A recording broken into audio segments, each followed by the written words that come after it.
Many individuals continue to struggle with one of the most critical components of applying to a job, a resume. A resume is a short description of personal, educational, and professional qualifications prepared by an applicant when applying to a job.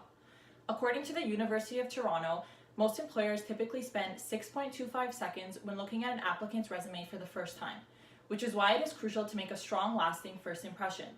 As depicted in this cartoon, a resume is not simply something you can buy. It is a task that requires optimal effort and time. After researching resume writing since I was a high school student, I feel as though I possess an ample amount of knowledge and expertise related to this topic. I believe it is important to be knowledgeable of how to write a resume, which is why I'm going to be teaching you how to do so in 4 simple steps. In turn, individuals like you and I will hopefully be that much closer to landing a dream job. The 4 steps I will be focusing on include the structure of your resume, what important information to include, editing and proofreading, and taking your time. After selecting an appropriate format, your next step is providing the employer with all the necessary information he or she requires. As you probably already know, the first part of this step is to provide your personal or contact information. This includes your name, mailing address, telephone number, email address, and certain links that may be relevant to the position, such as an online portfolio. Next, you should list a career or resume objective. This is 2 to 3 sentences providing a quick overview of your skills and what you hope to gain from the position. After this, you may start listing the most important component of your resume, your qualifications and experience, starting with work or professional experience. Many of you may have pages and pages of work experience, but it is important to attempt to narrow this down by focusing on experience that is relevant to the job you are applying to. For each position, state the company name, your job title, and dates of employment.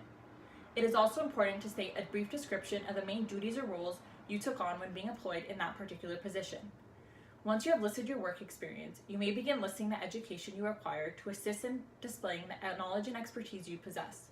Similar to work experience, state the name of the school you attended, the date of your graduation, and the name of the degree or diploma you achieved. Some jobs require your GPA. However, ensure this is a specific requirement before including it on your resume. At this point in time, you should have most of the critical information that is needed to complete your resume. If you are worried that it is not strong enough, you can always add additional sections.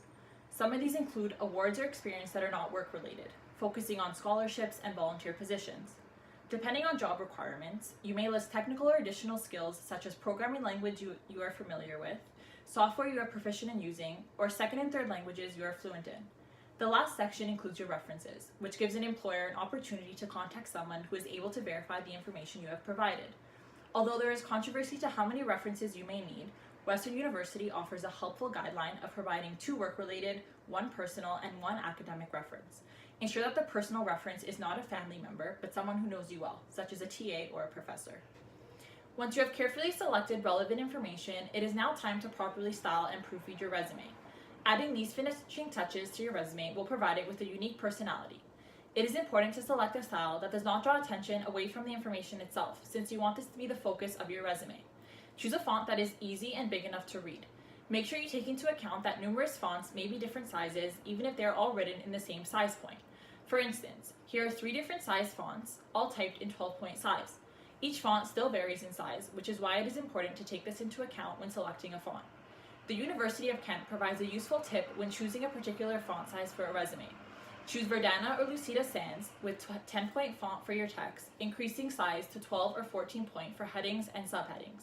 You may consider bolding, italicizing, underlining, or increasing font size for headings such as work experience or education, but try to limit the amount of typographical emphasis used.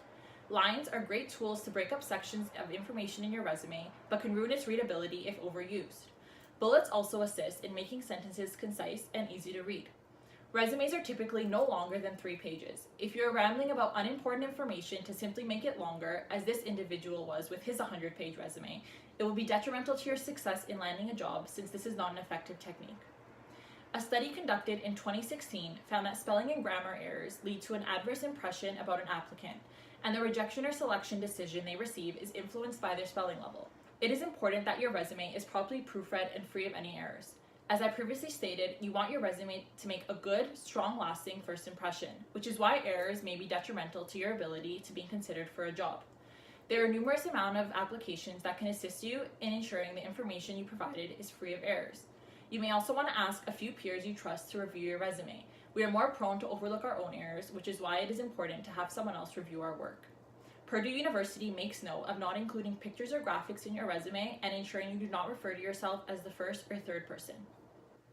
The final step of your resume is understanding that perfecting it takes time, effort, and patience, and it is not a task that can be completed in an effective manner overnight. Your original resume will constantly be changed and tweaked, and that is completely fine. Whenever you receive an additional diploma or certificate, learn a useful job-related skill, update your resume. Changing certain aspects of your resume will be required depending on the requirements of the job you are applying to. This will ensure it is well fitted and appropriate to the job position itself. There are many useful sources available that provide great techniques, formats, or tips to assist you in writing your resume. However, by choosing a proper structure, including only relevant and important information, properly proofreading and editing, and taking your time will provide you with a well-written resume, assisting you in landing your dream job. So there you have it. You now know how to write a resume. Now all that's left to do is search for the dream job you wish to pursue and get writing. Thanks for listening.